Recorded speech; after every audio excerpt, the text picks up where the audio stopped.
स्वागत है मित्रों आप सभी का Vijay Singh study group channel में। मैं विजय सिंह और मित्रों लक्ष्मीकांत की पॉलिटी सीरीज अपनी चल रही थी। पिछले लेक्चर में मैंने आपसे चर्चा की थी मूल अधिकारों की आलोचनाओं की, यानी आलोचकों के द्वारा हमारे मूल अधिकारों की क्या क्या आलोचनाएं की गई।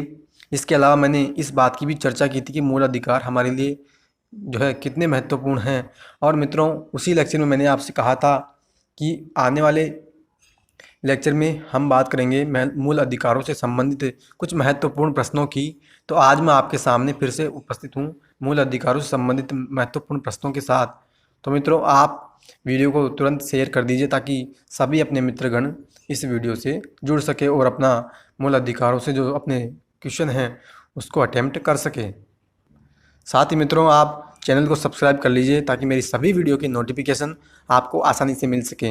तो मित्रों अब हम स्टार्ट कर रहे हैं मूल अधिकारों से संबंधित प्रश्न, यानी मैंने आपको मूल अधिकार कंप्लीट करवा दिए हैं। और अगर कोई साथीगण अपना नया इस वीडियो को देख रहा है तो पहले वो मूल अधिकारों से संबंधित जितने भी भाग मैंने करवाए हैं उसको पहले पढ़ ले, उसके बाद ही इन क्वेश्चनों को कर ले, तो उससे उसको पता लग जाएगा कि अपने मूल अधिकार मैंने आपको पढ़ाए तो आपको कितने समझ में आए। तो मित्रों आज हम चर्चा कर रहे हैं मूल अधिकारों से संबंधित महत्वपूर्ण प्रश्नों की।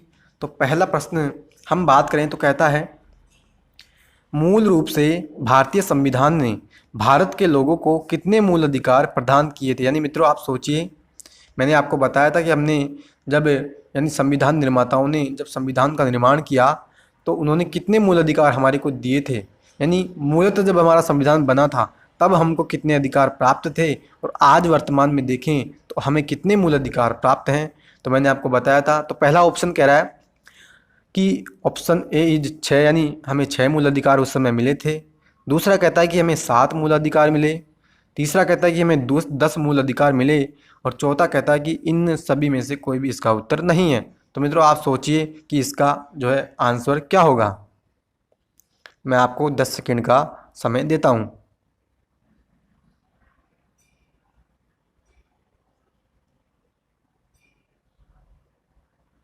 तो मित्रों आपने सोच लिया इसका आंसर क्या होगा। तो फ्रेंड्स आशा करता हूं कि आप जो है इस क्वेश्चन का जो है उत्तर सही देंगे। तो मित्रों देखिए मैंने आपसे चर्चा की थी कि जब हमारा संविधान बना, यानी जब 26 नवंबर 1949 को संविधान निर्माताओं के द्वारा संविधान को भारतीयों को सौंपा और भारतीयों ने अपना संविधान को अपनाया, तब हमें जो है 7 मूल अधिकार मिले थे। यानी मित्रों 7 मूल अधिकार हमें मिले थे और वर्तमान में देखें तो हमारे पास 6 ही मूल अधिकार वर्तमान में हैं। और मित्रों जो है मैं एक बार आपसे फिर चर्चा कर दूं तो पहला हमारे को मूल अधिकार मिला था समानता का अधिकार, जो कि अनुच्छेद 14 से 18 तक होता है। फिर आपको मिला कि स्वतंत्रता का अधिकार, जो कि 19 से लेकर 22 तक है। फिर शोषण के विरुद्ध अधिकार मिला जो 23 और अनुच्छेद 24 की बात करता है। फिर मित्रों हमें धार्मिक स्वतंत्रता का अधिकार मिला जो कि अनुच्छेद 25 से लेकर के 28 की बात करता है। फिर मित्रों हमारे को मिला संस्कृति और शिक्षा संबंधी अधिकार जो कि अनुच्छेद 29 और अनुच्छेद 30 में हमें जो है बात करता है। और मित्रों फिर हमें मिला था संवैधानिक उपचारों का अधिकार जो कि अनुच्छेद 32 की बात करता है। और मित्रों ध्यान देने योग्य बात यह है कि हमारे को 31 जो अनुच्छेद 31 जो है उसमें हमारा संपत्ति का अधिकार भी था, लेकिन संपत्ति के अधिकार को जो है 44वें संविधान संशोधन अधिनियम 1978 के माध्यम से संसद ने हमसे यह मूल अधिकार छीन लिया और जिसको एक सामान्य अधिकार बना दिया। तो मित्रों इसका आंसर होगा जो है ऑप्शन नंबर बी, यानी 7 जो है हमारे को मूल अधिकार मिले थे। लेकिन वर्तमान में मित्रों ध्यान रखिएगा, वर्तमान में हमारे पास केवल 6 ही मूल अधिकार हैं, 7 मूल अधिकार हमारे पास नहीं है। और फ्रेंड्स अगला क्वेश्चन अपन करते हैं। तो कहता है निम्न कथनों पर विचार कीजिए, यानी हमें इन कथनों पर विचार करना है। तो कहते हैं कि पहला ऑप्शन यानी पहला जो है कथन कह रहा है मूल अधिकार गैर न्यायोचित होते हैं। दूसरा कथन कह रहा है मूल अधिकार स्थायी प्रकृति के होते हैं। तीसरा कहता है राष्ट्रीय आपातकाल के दौरान व्यक्तियों के सभी मूल अधिकार निलंबित कर दिए जाते हैं। और चौथा कहता है सभी मूल अधिकार भारत के नागरिकों के साथ साथ विदेशी व्यक्तियों को भी प्रदान किए जाते हैं। तो मित्रों ये 4 कथन हैं। और आगे कहता है कि दिए गए कथनों में से हमें जो है कौन सा कथन सही है, उन जो है कथनों की हमें जो है देखना है कि इन कथनों में से कौन सा कथन आखिर सही है। तो मित्रों कहता है कि जो है ऑप्शन हमें दिए गए हैं, तो कहता है कि कथन 1 और कथन 2 सही है, या कथन 1 सही है, या जितने भी कथन दिए हैं वो सभी सही है, या इनमें से कोई भी कथन सही नहीं है। तो मित्रों देखिए, ऐसा जो क्वेश्चन है वो अक्सर देखा जाए तो यूपीएससी और स्टेट पीएससी जो एग्ज़ाम लेती हैं उसमें अधिकतर ऐसे क्वेश्चन पूछे जाते हैं जो कि लंबे लंबे क्वेश्चन होते हैं। तो इसकी अपन बात करें तो मित्रों, मैंने आपको मूल अधिकारों में जो है बार बार मैंने आपको कहा था कि मूल अधिकार गैर न्यायोचित जो है नहीं होते, यानी मूल अधिकार जो है न्यायोचित होते हैं। हम जो है मूल अधिकारों को अनुच्छेद 32 और अनुच्छेद 226 के तहत जो है सुप्रीम कोर्ट और हाई कोर्ट जाकर के अपने मूल अधिकारों को लागू करवा सकते हैं। तो मित्रों अगर देखा जाए तो यह जो पहला कथन है वो गलत साबित होगा, क्योंकि हम जो है मूल अधिकार को लागू करवाने के लिए न्यायालय में जा सकते हैं।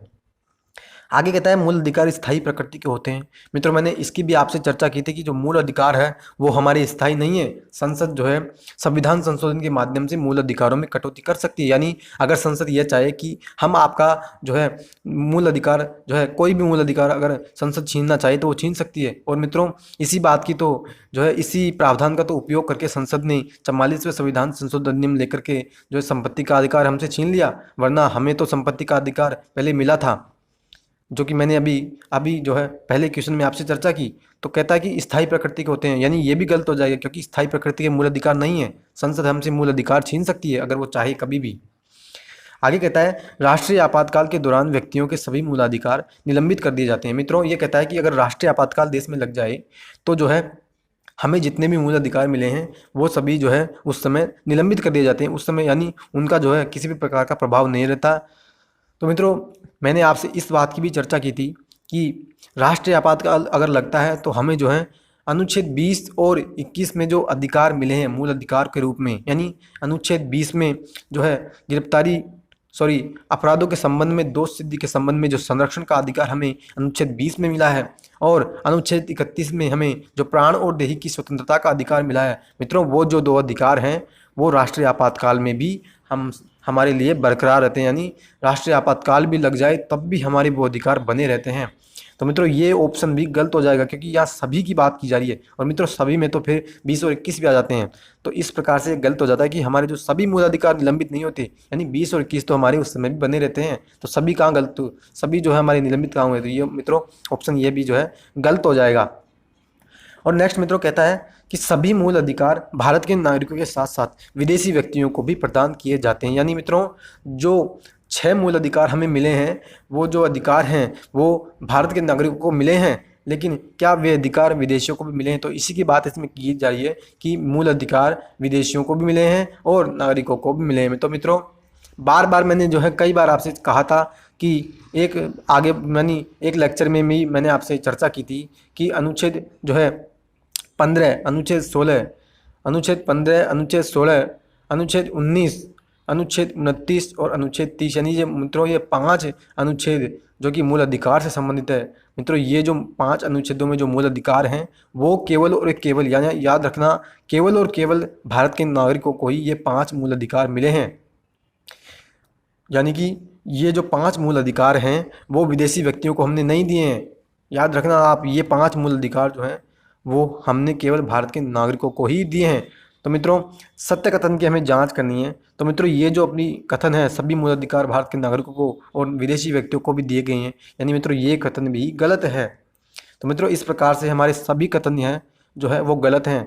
तो हमें सत्य कथन ढूंढना है। तो कहता है 1 और 2 सत्य है, नहीं 1 और 2 सत्य नहीं है, 1 और 2 तो गलत कथन है। फिर कहता है 1 यानी 1 भी गलत है। फिर मित्रों कहता है कि सभी कथन सत्य, यानी मित्रों सारे कथन तो अभी हमने चर्चा की कि सभी कथन गलत दिए हैं। तो और कहता है उपरोक्त में से कोई नहीं, यानी मित्रों ये सही है, यानी उपरोक्त में से कोई भी कथन जो है सही नहीं है।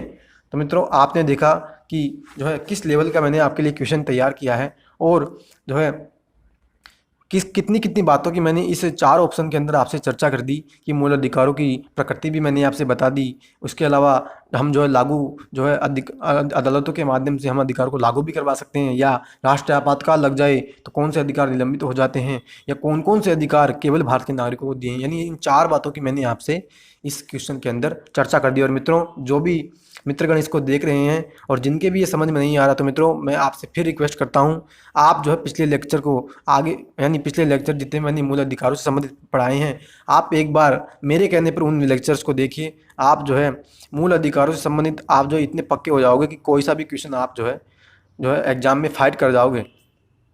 और मित्रों, आगे हम बात करें नेक्स्ट क्वेश्चन की, तो कहता है विधि के समक्ष क्षमता और विधियों के समान संरक्षण की बात निम्न में से किस मूल अधिकार में की गई है। यानी मित्रों, अब जो नए स्टूडेंट्स इस जो है वीडियो को देख रहे हैं, उनके तो विधि के समक्ष क्षमता और विधियों के समान संरक्षण की बात ही समझ में नहीं आएगी। और मित्रों, मैंने आपसे जो है चर्चा की थी और इन दोनों शब्दों का मैंने आपको अर्थ भी समझाया था कि विधि के समक्ष क्षमता का मतलब क्या है, विधियों के समान संरक्षण का मतलब क्या है। तो मित्रों, इसी की बात हम इस क्वेश्चन में कर रहे हैं कि विधि के समक्ष समता और विधियों का समान संरक्षण, इन 2 शब्दों की बात आखिर हम कौन से मूल अधिकार में करते हैं। तो मित्रों, ऑप्शन यहाँ दिए जा रहे हैं।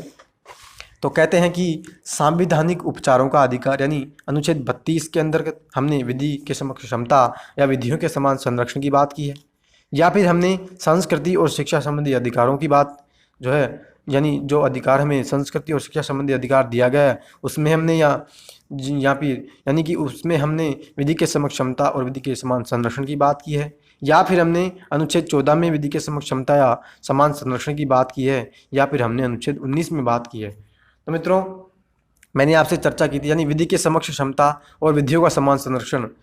तो यानी कि विधि के समक्ष क्षमता का मतलब है जी कानून के समक्ष सभी लोग समान हैं, और विधियों का समान संरक्षण का मैंने आपको मतलब समझाया था कि जो है हमने जो है किसी भी वर्ग विशेष को कोई विशेषाधिकार नहीं दिया है और सभी कानून के समक्ष समान हैं। तो इसी की बात मैंने आपको अनुच्छेद 14 में की थी। और मित्रों, आपको मैंने जो है बार बार समझाया था कि विधि के समक्ष क्षमता और विधियों का समान संरक्षण जो है वो हमने अनुच्छेद 14 में आपको दिया है।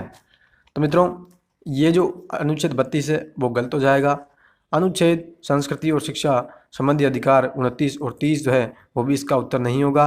अनुच्छेद 19 जो कि स्वतंत्रता के अधिकार से संबंधित है वो भी इसका आंसर नहीं होगा। और मित्रों, समता का जो अधिकार है वो अधिकार हमें विधि के समक्ष क्षमता और विधियों के समान संरक्षण की जानकारी देता है। तो मित्रों, अब हम चलते हैं चौथे क्वेश्चन की ओर। तो चौथा क्वेश्चन कहता है अस्पृश्यता यानी छुआछूत के समाप्ति की बात किस मूल अधिकार में की गई है। यानी मित्रों, आप जो है किसी व्यक्ति के साथ छुआछूत के आधार पर भेदभाव नहीं कर सकते कि आप जो है उक्त जाति से संबंधित है या उक्त धर्म से आप संबंधित है, तो हम जो है आपसे जो है दूरी बनाकर बैठेंगे या आपसे दूरी बनाकर रहेंगे। तो मित्रों, आप जो है यह बात किसी भी व्यक्ति से वर्तमान में नहीं कह सकते। अगर आप इस बात को किसी व्यक्ति से कहोगे तो यानी कि जो उस व्यक्ति का जो है अनुच्छेद 17 के तहत दिया गया अस्पृश्यता के अंत की बात जो हम करते हैं, यानी कि आप जो है छुआछूत उस व्यक्ति के साथ नहीं करते हैं, तो उस अधिकार का उस व्यक्ति का उल्लंघन हो जाएगा। तो मित्रों, कहता है कि कौन सा अनुच्छेद हमें बताता है, यानी कि कौन सा मूल अधिकार हमें ये कहता है कि छुआछूत की समाप्ति की बात वो करता है। तो कहता है शोषण के विरुद्ध अधिकार, धार्मिक स्वतंत्रता का अधिकार, या क्षमता का अधिकार, या उपरोक्त सभी। यानी मित्रों, कौन सा वो अधिकार है, यानी कौन सा वो अधिकार है जिसमें हमने छुआछूत की समाप्ति की बात कही है। तो मित्रों देखिए, अस्पृश्यता की अगर हम बात करें तो मित्रों अनुच्छेद 14 से लेकर के अनुच्छेद 18 मैंने आपसे चर्चा की थी किसकी, क्षमता के अधिकार की।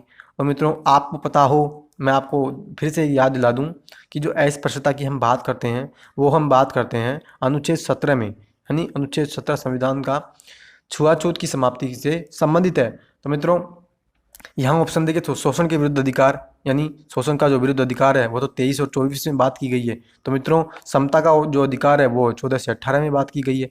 तो 23 और 24 में तो फिर कहाँ से हम अस्पृश्यता की बात समाप्ति की करेंगे, हम तो 14 और 18 से, यानी ऐसा अनुच्छेद होना चाहिए जो 14 से लेकर के 18 की गिनती में आता हो।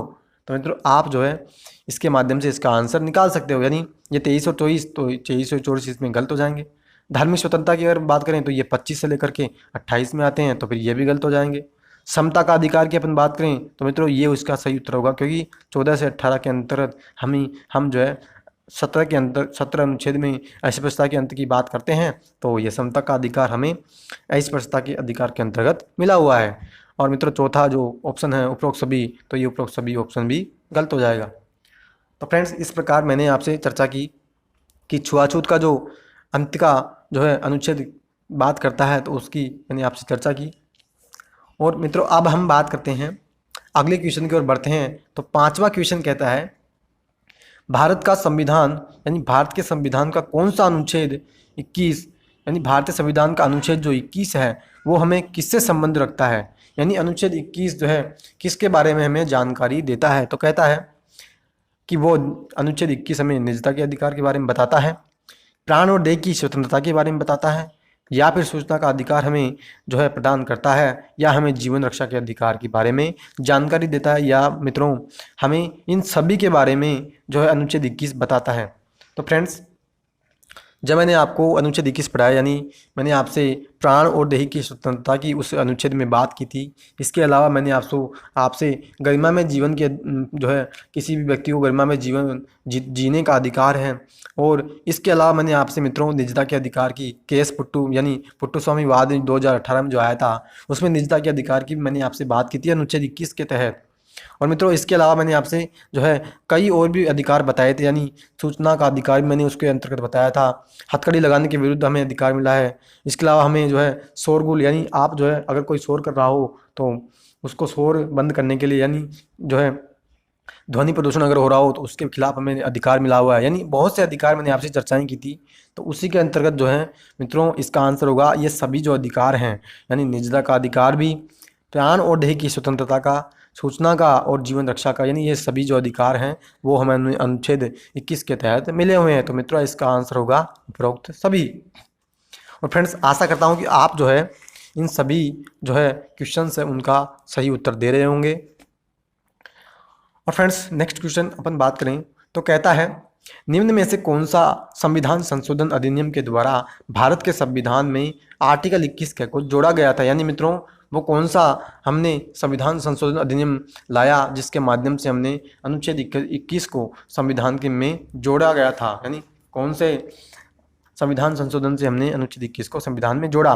तो कहता है 42वां संविधान संशोधन अधिनियम 1976 के द्वारा, 44वां संविधान संशोधन 1978 के द्वारा, 86वें 2002 के द्वारा, या 52वें संविधान संशोधन अधिनियम 1985 के द्वारा हमने अनुच्छेद 21 को संविधान में जोड़ा। तो मित्रों मैंने आपसे जो है स्पष्टतः जो है कई बार आपसे मैं इसकी बात की चर्चा कर चुका हूँ कि अनुच्छेद 21 के अंतर्गत बच्चों को हमने शिक्षा का अधिकार दिया था, यानी 14 वर्ष तक के जितने भी बच्चे हैं उनको जो है इस बात का अधिकार है कि वो जो है निःशुल्क शिक्षा प्राप्त कर सकते हैं, यानी निःशुल्क यानी फ्री में वो शिक्षा जो है प्राप्त करने का उनको अधिकार हमने जो है 86वें संविधान संशोधन अधिनियम 2002 के माध्यम से प्रदान किया था। मित्रों मैंने आपसे कई बार चर्चा की है, मौलिक कर्तव्यों में भी मैंने आपसे चर्चा की थी और मूल अधिकारों में भी मैंने आपसे चर्चा उसकी की थी। तो मित्रों इसका आंसर होगा 86वां संविधान संशोधन अधिनियम 2002। और मित्रों 42 अगर मैं यहाँ कुछ संक्षेप में इन सभी संविधान संशोधनों की चर्चा करूँ तो मैं बता दूँ 42वां संविधान संशोधन अधिनियम उसको हम मिनी कॉन्स्टिट्यूशन भी कहते हैं, यानी 42वें संविधान संशोधन के अधिनियम के माध्यम से हमने बहुत से संविधान में संशोधन किए। 44वां संविधान संशोधन मित्रों मैंने आपसे फर्स्ट क्वेश्चन के अंतर्गत चर्चा अभी की थी कि संपत्ति का अधिकार हमें जो है 44वें संविधान संशोधन अधिनियम के माध्यम से संसद ने हमसे छीन लिया। फिर मित्रों 52वें की अगर मैं बात कर दूं तो ये जो 52वां संविधान संशोधन जो संसद लेकर के आई थी वो दल बदल से संबंधित था, यानी मित्रों अगर कोई नेता एक पार्टी से दूसरी पार्टी में चला जाए तो उसकी सदस्यता संसद की या विधानमंडल की उसकी रद्द हो जाती है। वो जो संविधान संशोधन संसद लेकर के आई थी वो 52वां संविधान संशोधन अधिनियम था। और मित्रों 86वें की तो मैंने आपसे चर्चा करी ही ली कि 86वां हमने जो है शिक्षा का अधिकार बच्चों को देने के लिए संसद जो है इस संविधान संशोधन को लेकर आई थी। और मित्रों अब हम बात करते हैं अगले क्वेश्चन की। तो कहता है सिखों का कृपाण धारण करना किस अनुच्छेद के तहत शासित किया जाता है, यानी मित्रों आपने सिख जो समुदाय के जो लोग होते हैं उनको आपने देखा होगा कि वो जो है एक कटार सी धारण किए हुए रहते हैं, तो उसी की बात हम यहाँ कर रहे हैं कि सिख जो लोग होते हैं वो कटार जो धारण करते हैं वो किस अनुच्छेद के तहत उस कटार को वो धारण करते हैं, यानी कौन सा संविधान का अनुच्छेद है वो उनको अधिकार देता है कि आप जो है कृपाण अपने शरीर के ऊपर धारण कर सकते हो। तो मित्रों यहाँ ऑप्शन दिए जा रहे हैं अनुच्छेद 25 में या अनुच्छेद 19 में कहा गया है इस बात के बारे में, या फिर 28 में, या फिर अनुच्छेद 26 की यहाँ बात की जा रही है। तो मित्रों जब मैंने आपसे अनुच्छेद 25 से लेकर के 28 में धर्म की स्वतंत्रता की बात की थी तो मित्रों मैंने आपसे जो है इस बात की स्पष्ट रूप से चर्चा की थी कि जो सिख लोग जो है अपने शरीर पे धारण करते हैं, यानी कि जो सिख लोग कृपाण अपने शरीर पे जो धारण करते हैं उसकी बात अनुच्छेद 25 में कही गई है। मित्रों मैंने आपसे जो है इस बात की स्पष्ट रूप से चर्चा की थी। अगर आपको याद ना हो तो आप जो है धर्म की स्वतंत्रता के अधिकार के लेक्चर में जाकर के आप इस बात को देख सकते हो। ठीक है मित्रों, अब हम चलते हैं अगले क्वेश्चन की ओर। तो अगला क्वेश्चन मित्रों कहता है निम्न में से कौन से शब्द भारत के संविधान में परिभाषित नहीं किए गए हैं, यानी मित्रों इन शब्दों में से कौन से शब्द ऐसे हैं जो हमने संविधान में उनकी परिभाषा हमने नहीं दी, यानी संविधान निर्माताओं ने इन शब्दों के बारे में जो है स्पष्ट रूप से कोई जो है परिभाषा उन्होंने नहीं दी है। तो मित्रों ऑप्शन दिए जा रहे हैं अल्पसंख्यक या अस्पृश्यता या एवं भी दोनों या उपरोक्त सभी, यानी मित्रों क्या हमने अल्पसंख्यक शब्द को संविधान में नहीं समझाया, क्या हमने अस्पृश्यता शब्द को संविधान में नहीं समझाया, या हमने दोनों को ही नहीं समझाया, या हमने सभी को इस जो है संविधान में परिभाषा उनकी हमने नहीं दी। तो मित्रों मैंने आपसे जो है इस बात की चर्चा की थी अनुच्छेद 17 में मैंने आपसे चर्चा की थी जब मैंने अस्पृश्यता का अंत का जो अनुच्छेद पढ़ाया। तो मैंने आपसे चर्चा की थी कि जो संविधान है वो अस्पृश्यता की किसी भी प्रकार से कोई स्पष्ट रूप से परिभाषा हमें नहीं देता, यानी अस्पृश्यता शब्द में कौन कौन सी बातें शामिल होगी तो उस बात की जानकारी हमें जो है अनुच्छेद 17 में अस्पृश्यता शब्द हमें जो है इस बात की जानकारी नहीं देता, यानी अस्पृश्यता शब्द का आखिर मतलब क्या है वो हमें स्पष्ट रूप से संविधान ने नहीं समझाया। और मित्रों अल्पसंख्यक की अब अगर अपन बात करें तो इस बात की भी मैंने आपसे चर्चा की थी कि जो अल्पसंख्यक शब्द हैं उस शब्द को भी संविधान निर्माताओं ने स्पष्ट रूप से नहीं समझाया कि आखिर इसका मतलब क्या है, कौन अल्पसंख्यकों के अंतर्गत शामिल किए जाते हैं। तो मित्रों इसका आंसर होगा दोनों, यानी संविधान में अल्पसंख्यक और अस्पृश्यता दोनों ही जो है शब्द संविधान निर्माताओं ने हमें नहीं समझाए, यानी इनकी हमें संविधान निर्माताओं ने कोई विशेष रूप से या स्पष्ट रूप से परिभाषा उन्होंने हमको नहीं दी। तो फ्रेंड्स ये था अपना 8वां क्वेश्चन। और अब हम चलते हैं 90वें क्वेश्चन की ओर, यानी 90वां क्वेश्चन कहता है निम्न में से कौन से या कौन सा अधिकार मूल अधिकार है, यानी मित्रों इन अधिकारों में से कौन से जो अधिकार हैं वो एक मूल अधिकार की श्रेणी में गिने जाते हैं। तो मित्रों कह रहा है संपत्ति का अधिकार, यानी संपत्ति का अधिकार एक मूल अधिकार है, या मित्रों कह रहा है हड़ताल का अधिकार एक मूल अधिकार है, या कहता है कि अपराधों के लिए दोष सिद्धि के संबंध में संरक्षण का अधिकार एक मूल अधिकार है, या फिर ये सभी जो है मूल अधिकारों की श्रेणी में गिने जाते हैं। तो मित्रों आप सोचिए इसका आंसर क्या होगा। तो फ्रेंड्स क्या आपने सोच लिया इसका उत्तर क्या होगा? आशा करता हूँ कि आप इसका उत्तर सही देंगे। तो मैं कहता हूँ मित्रों बताऊँ तो यह कहता है संपत्ति का अधिकार क्या मूल अधिकार है। मित्रों मैंने आपसे जो है अभी इस लेक्चर में 2 बार तो मैंने आपसे चर्चा कर ली कि संसद जो थी उसने 44वें संविधान संशोधन अधिनियम के माध्यम से हमसे संपत्ति का अधिकार छीन लिया था, तो मूल अधिकार जो है यह संपत्ति का अधिकार नहीं है। फिर हड़ताल का अधिकार, यानी कोई भी व्यक्ति या कोई संस्थान में जो कर्मचारी होते हैं वो हड़ताल करेंगे तो क्या हड़ताल का अधिकार भी उनका मूल अधिकार है? तो इस मित्रों ये अधिकार भी उनका मूल अधिकार नहीं है, यानी मित्रों ये वो जो है व्यक्ति जो है इस बात का हवाला नहीं दे सकते कि हम हड़ताल कर रहे हैं और हमारा हड़ताल का अधिकार एक मूल अधिकार है। और मित्रों आगे कहें तो अपराधों के लिए दोष सिद्धि के संबंध में संरक्षण, यानी अपराध यदि व्यक्ति कोई करता है, यानी अगर किसी व्यक्ति ने कोई अपराध कर दिया और जो है कोई पुलिस या कोई संस्था उसके खिलाफ अपराध को दोष सिद्ध करती है तो उस स्थिति में उस व्यक्ति को, उस अपराधी को कौन कौन से जो है अपराध यानी कौन कौन से जो अधिकार उसको मिले हैं ताकि उसका जो है संरक्षण या उसकी सुरक्षा की जा सके। तो अनुच्छेद जो है 20 में हम इसकी चर्चा करते हैं। और मित्रों अनुच्छेद 20 जो है एक मूलाधिकार है, तो इसका जो है सही उत्तर होगा अपराधों के लिए दोष सिद्धि के संबंध में संरक्षण का जो अधिकार है वो हमारा एक मूल अधिकार है। और मित्रों अब हम चलते हैं अगले क्वेश्चन की ओर।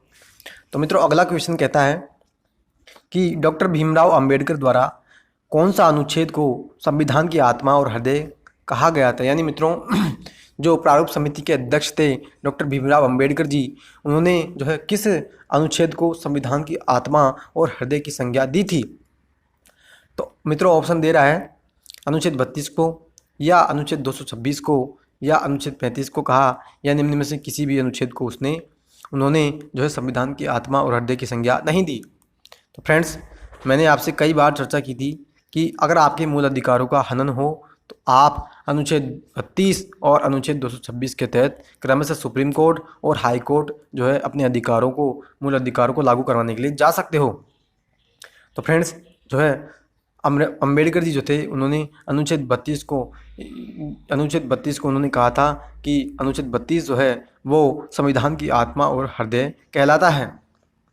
तो फ्रेंड्स आपको जो है ये क्वेश्चन कैसे लग रहे हैं, और क्या आपको बहुत ही अच्छी जो है गुणवत्ता वाले क्वेश्चन ये लग रहे हैं और एग्जाम में पूछे जा सकने वाले जो है ये क्वेश्चन लग रहे हैं, तो आप जो है अपनी प्रतिक्रिया कमेंट बॉक्स में जो है अपनी प्रतिक्रिया जरूर दें।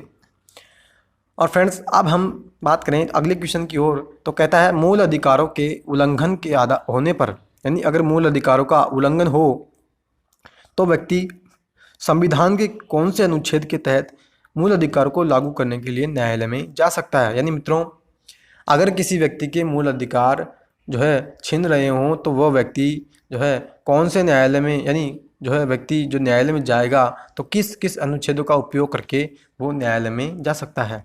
तो यहाँ ऑप्शन दिए जा रहे हैं अनुच्छेद 32 का उपयोग करेगा, या 226 का, या अनुच्छेद 32 और 226 दोनों का, या इन सभी का वो उपयोग करेगा।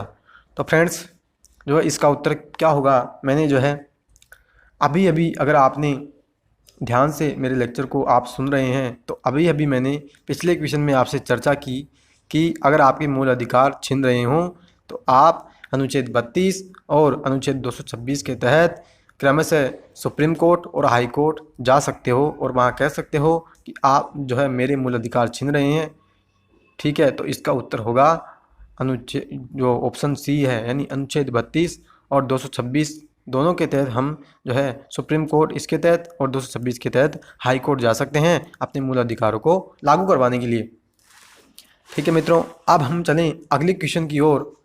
तो मित्रों अगला क्वेश्चन कहता है मूल अधिकारों के उल्लंघन होने पर कौन रिटें जारी कर सकता है। यानी मित्रों अगर मूल अधिकारों का उल्लंघन हो तो कौन कौन से जो है न्यायालय हैं जो कि मूल अधिकारों को लागू करवाने के लिए रिटें जारी कर सकते हैं। तो यहाँ बात कही जा रही है सुप्रीम कोर्ट या हाई कोर्ट, या सुप्रीम कोर्ट और हाई कोर्ट दोनों, या फिर भारत के सभी न्यायालय। मतलब मित्रों ये कहना चाह रहा है क्वेश्चन कि अगर मूल अधिकार उल्लंघन हो रहे हों तो कौन से न्यायालय के पास ये अधिकार है कि वो रिटें जारी कर सकती है।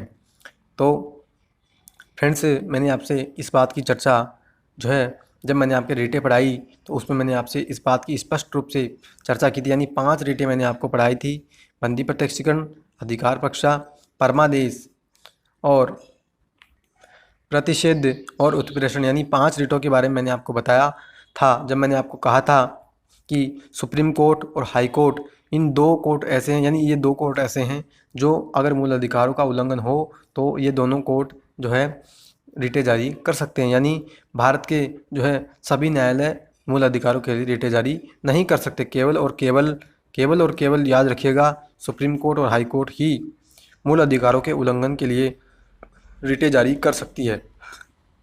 तो मित्रों इसका आंसर होगा ऑप्शन नंबर सी, ए और बी दोनों।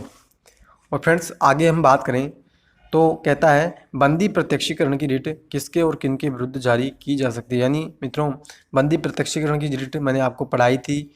और मित्रों जो है अगर आपने जो है वो वीडियो लेक्चर्स नहीं देखे हैं तो आप उन वीडियो लेक्चर्स को देखिए, बहुत ही अच्छी और बहुत ही सरल भाषा में मैंने आपको रिटों के बारे में जानकारी दी थी। तो कहता है बंदी प्रत्यक्षीकरण की जो रिट है वो जो है किनके खिलाफ जो है जारी की जा सकती है। तो कह रहा है सार्वजनिक प्राधिकरण के खिलाफ ये रिट जारी की जा सकती है, या किसी व्यक्तिगत व्यक्ति यानी कोई इंडिविजुअल पर्सन है तो क्या उसके खिलाफ भी ये रिट जारी की जा सकती है, या सार्वजनिक और इंडिविजुअल व्यक्ति इन दोनों के खिलाफ जारी की जा सकती है, या फिर निम्न में से किसी भी के खिलाफ हम जो है बंदी प्रत्यक्षीकरण की रिट जारी कर सकते हैं। तो फ्रेंड्स, मैंने इस बात की स्पष्ट रूप से आपसे चर्चा की थी और पहली रिट मैंने आपको पढ़ाई थी बंदी प्रत्यक्षीकरण की रिट। तो मैंने आपको बताया था कि जो सार्वजनिक प्राधिकरण है यानी कोई अगर सार्वजनिक अथॉरिटी है उसके खिलाफ और किसी व्यक्तिगत पर्सन के खिलाफ, इन दोनों के खिलाफ हम जो है बंदी प्रत्यक्षीकरण की रिट जारी कर सकते हैं। तो फ्रेंड्स, इसका आंसर होगा ए और बी दोनों। अब हम चले अगले क्वेश्चन की ओर। तो मित्रों, अगला क्वेश्चन कहता है मूल अधिकारों में संशोधन की शक्ति किसमें निहित नहीं है, यानी किस जो है संस्था के पास यह अधिकार नहीं है कि वह मूल अधिकारों में संशोधन कर सकती है। ठीक है, तो कहता है कि क्या संसद मूल अधिकारों में संशोधन नहीं कर सकती, या राज्य का विधानमंडल नहीं कर सकता, या संसद और विधानमंडल दोनों ही मूल अधिकारों में संशोधन नहीं कर सकते, या फिर इनमें से कोई भी मूल अधिकारों में संशोधन नहीं कर सकता। तो फ्रेंड्स, मैंने आपसे स्पष्ट रूप से आज के लेक्चर यानी अभी इस लेक्चर में ही मैंने आपसे शुरू में चर्चा की थी कि संसद जो है वो हमारे मूल अधिकार छीनना चाहे तो वो हमारे मूल अधिकार छीन सकती है, यानी कि संसद के पास तो अधिकार है कि वो मूल अधिकारों में संशोधन कर सकती है। और ये पूछना चाह रहा है कि कौन मूल अधिकारों में संशोधन नहीं कर सकता, यानी संशोधन की शक्ति किस में निहित नहीं है। तो संसद जो है मूल अधिकारों में संशोधन कर सकती है, तो ये तो हमारा उत्तर नहीं होगा। फिर मित्रों, राज्य का विधानमंडल बिल्कुल सही है, यानी राज्य का विधानमंडल अगर ये चाहे कि मैं जो है भारत के नागरिकों का मूल अधिकार जो है उनको मैं छीनना चाहूँ, तो राज्य का विधानमंडल उन मूल अधिकारों को छीन नहीं सकता। यानी मित्रों, इसका उत्तर जो है ये होगा, राज्य का विधानमंडल अपने मूल अधिकारों को यानी आपके मूल अधिकारों को राज्य का विधानमंडल छीन नहीं सकता। तो इसका आंसर होगा option number B is right answer. और मित्रों, आगे कहता है यानी अगला क्वेश्चन हमारा बता रहा है राष्ट्रीय आपातकाल में कौन कौन से मूल अधिकार निलंबित हो जाते हैं। यानी मित्रों, अगर भारत में इमरजेंसी लग जाए, राष्ट्रीय आपातकाल अगर लग जाए तो कौन से वो मूल अधिकार हैं वो हमारे उस समय समाप्त हो जाते हैं। तो कहता है सभी मूल अधिकार, यानी अनुच्छेद 12 से लेकर के अनुच्छेद जो है 35 तक हमें जितने भी मूल अधिकार मिले हैं, क्या वे सभी मूल अधिकार निलंबित हो जाते हैं, या फिर केवल अनुच्छेद 19 के तहत जो मूल अधिकार हमें प्राप्त हैं वो निलंबित होते हैं, या फिर 20 और 21 के तहत मूल अधिकार हमारे निलंबित हो जाते हैं, या निम्न में से कोई भी जो है इसका उत्तर नहीं है। तो फ्रेंड्स, मैंने आपसे जो है अभी आज के लेक्चर में ही चर्चा की, यानी मित्रों आप जो है इस लेक्चर को ध्यान से सुनिए। प्रत्येक क्वेश्चन में आपको जो है मैं हर एक जो है विशेष बात बता रहा हूँ, और जो है पिछले लेक्चर की भी मैं आपसे रिवीजन इस लेक्चर में करवा रहा हूँ। तो फ्रेंड्स, जब मैंने आपसे चर्चा की तो मैंने आपको बताया कि अगर राष्ट्रीय आपातकाल देश में लग जाए तब भी हमारे मूल अधिकार जो 20 और 21 वो होते हैं वो हमारे मूल अधिकार बने रहते हैं। और फ्रेंड्स, आगे हम बात करें तो अनुच्छेद 19 जो है उसके अंतर्गत जो भी अपने अधिकार हमें संविधान ने दिए हैं वो अनुच्छेद 19 में हमारे अधिकार निलंबित कर दिए जाते हैं अगर देश में राष्ट्रपति शासन लगे, और वो भी किस आधार पर लगे, अगर युद्ध या बाह्य आक्रमण, अगर यानी कि मान लीजिए किसी दूसरे देश ने हमारे ऊपर आक्रमण कर दिया, तो उस स्थिति में हमारे 19 के जो मूल अधिकार होते हैं, हमने 6 मूल अधिकारों की आपसे चर्चा की थी। मैंने जब आपको स्वतंत्रता का अधिकार पढ़ाया था तो 19 के अंतर्गत मैंने आपसे 6 मूल अधिकारों की चर्चा की थी। तो वो जो 6 मूल अधिकार हैं वो अगर युद्ध या बाह्य आक्रमण के आधार पर देश में इमरजेंसी लग जाए तो वो अधिकार हमारे निलंबित हो जाते हैं। यानी मित्रों, जब 1975 में इंदिरा गांधी के द्वारा जब राष्ट्रीय आपातकाल देश में लगाया गया था तो वो आपातकाल जो लगाया गया था वो तो आंतरिक गड़बड़ी के आधार पर था, यानी देश के अंतर्गत ही, यानी देश के अंदर ही जो है आंतरिक सुरक्षा की स्थिति गड़बड़ा रही थी।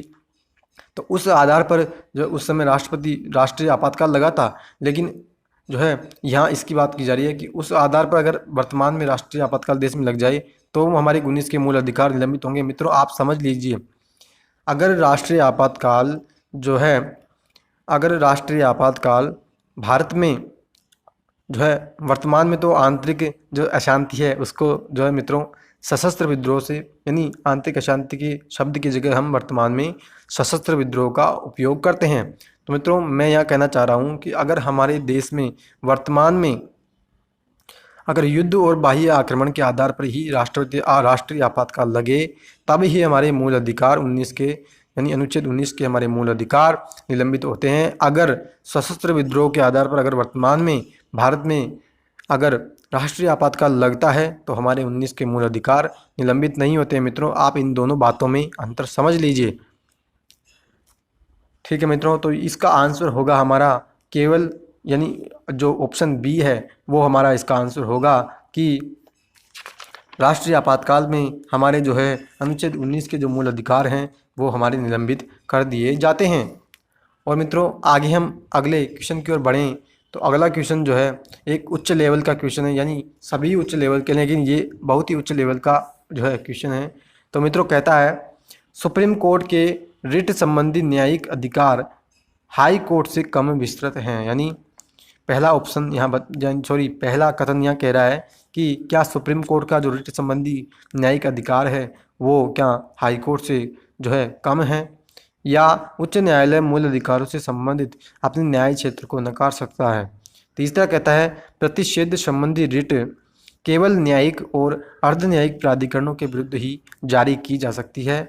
और मित्रों अगला कहता है कि मार्शल लॉ की भारतीय संविधान में व्याख्या की गई है। यानी मित्रों इन चार कथनों के बारे में आप जो है एक बार जो है सोच लीजिए, यानी चार कथनों को आप अच्छे से पढ़ लीजिए कि ये चार कथन आखिर कहना क्या चाह रहे हैं।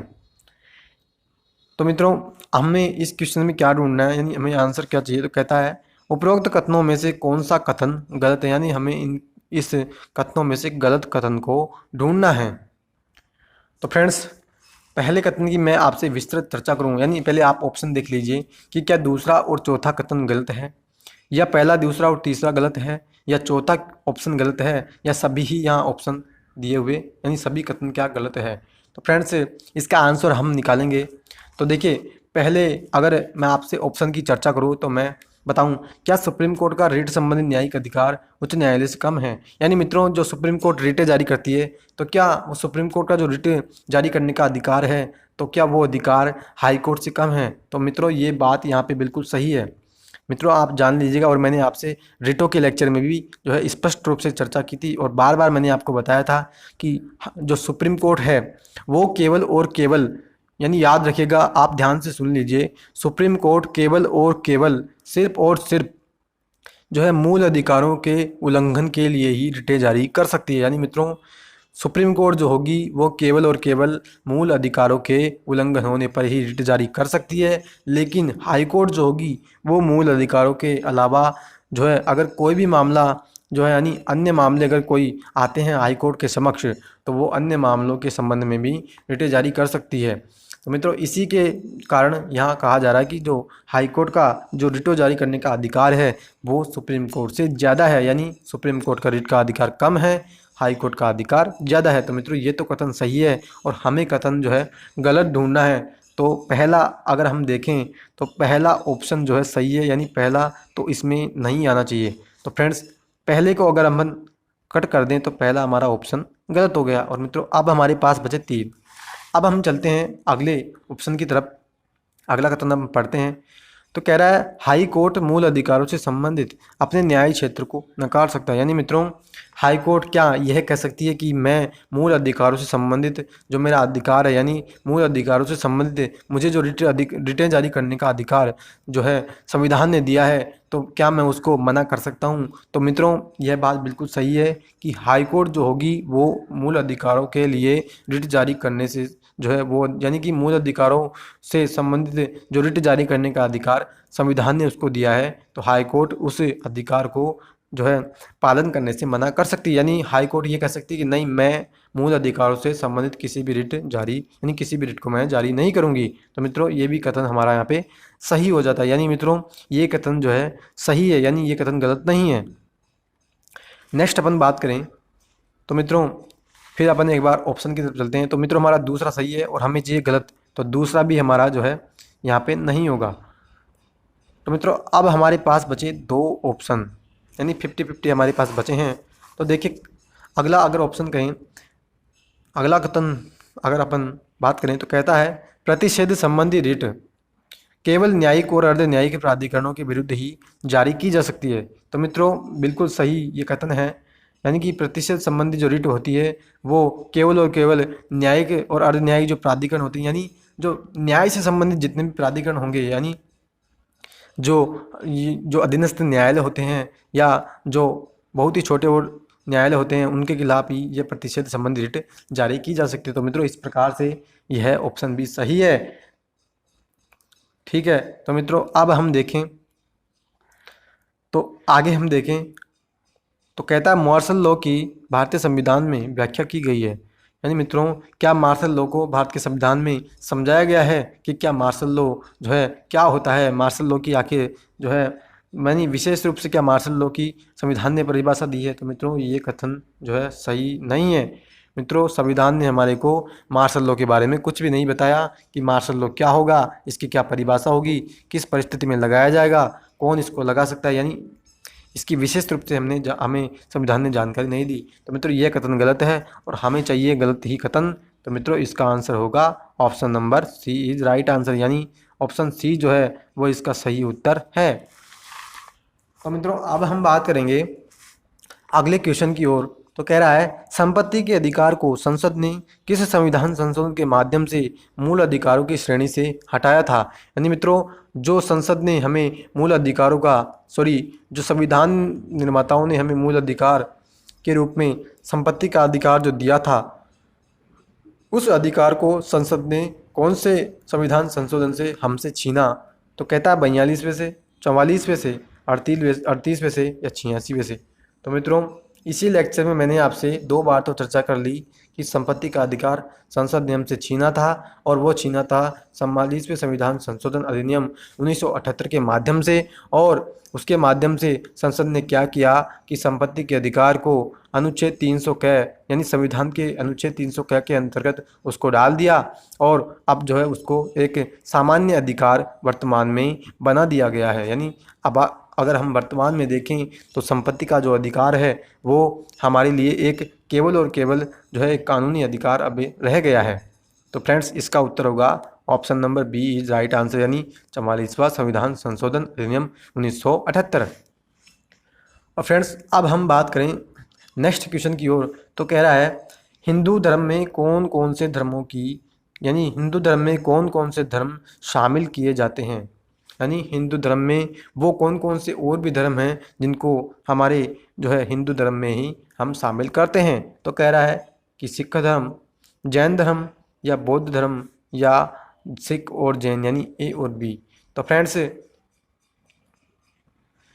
इसके उत्तर की अगर मैं आपसे चर्चा करूं तो फ्रेंड्स मैंने आपको जो है मूल अधिकारों में स्पष्ट रूप से चर्चा की थी कि जो हिंदू धर्म है उसके अंदर हम सिख धर्म, जैन धर्म और बौद्ध धर्म, इन तीनों धर्मों को हम हिंदू धर्म में गिना जाता है, यानी इन तीनों धर्मों को हम हिंदू धर्म के अंतर्गत गिनते हैं।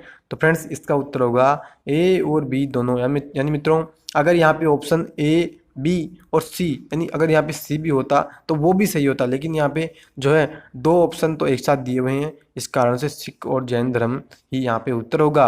यानी अगर यहाँ पे सी भी होता तो तीनों धर्म उसके अंतर्गत शामिल होते। तो ऑप्शन यहाँ पे जो है अब इसका उत्तर option D is right answer है।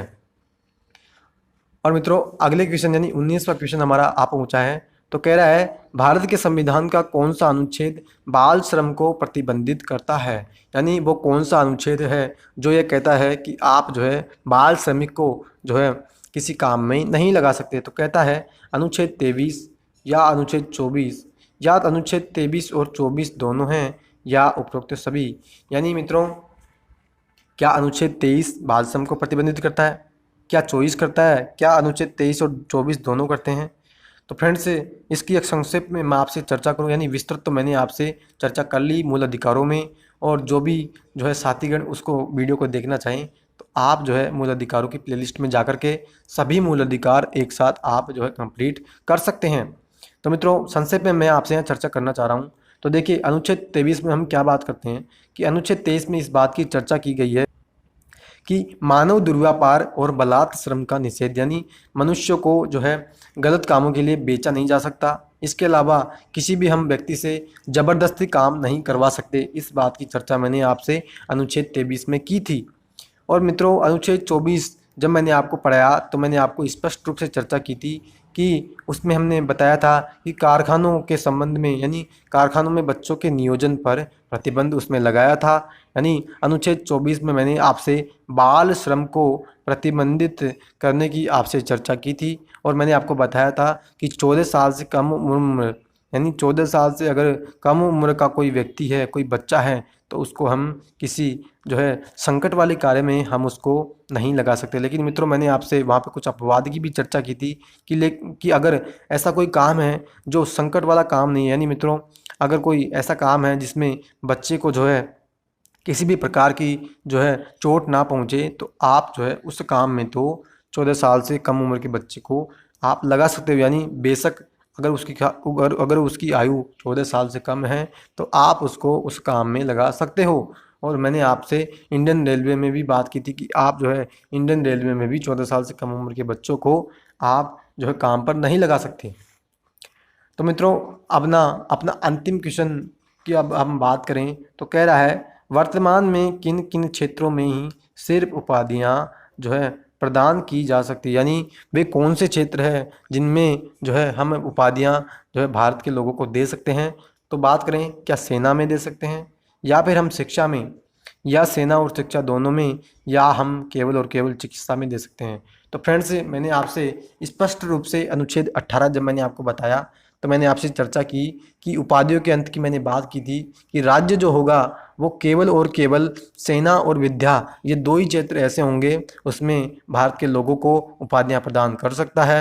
यानी अगर आप मिलिट्री में हैं, यानी मित्रों अगर मैं एग्जाम्पल दूँ तो आपने देखा होगा कि जो भारत सरकार है वो सेना के अंतर्गत जो सैनिक होते हैं उनको परमवीर चक्र, अशोक चक्र, शूरवीर चक्र प्रदान करती है। इसके अलावा मित्रों आपने देखा होगा कि शिक्षा के क्षेत्र में भी हमें जो है कई बार आपने देखा होगा कि जो डॉक्टरेट की उपाधि यानी पीएचडी की उपाधि प्रदान की जाती है, यानी और भी शिक्षा में बहुत सी उपाधियां प्रदान की जाती है। तो वही दो, यानी ऐसे ही दो क्षेत्र हैं, यानी ये केवल दो ही एक क्षेत्र हैं जहाँ पे जो है राज्य आपको जो है उपाधियाँ दे सकता है। इनके अलावा कोई भी ऐसे क्षेत्र नहीं है कि वहाँ राज्य आपको उपाधियाँ दे दे। तो फ्रेंड्स इसका उत्तर हो जाएगा ए और बी दोनों, यानी option C is right answer.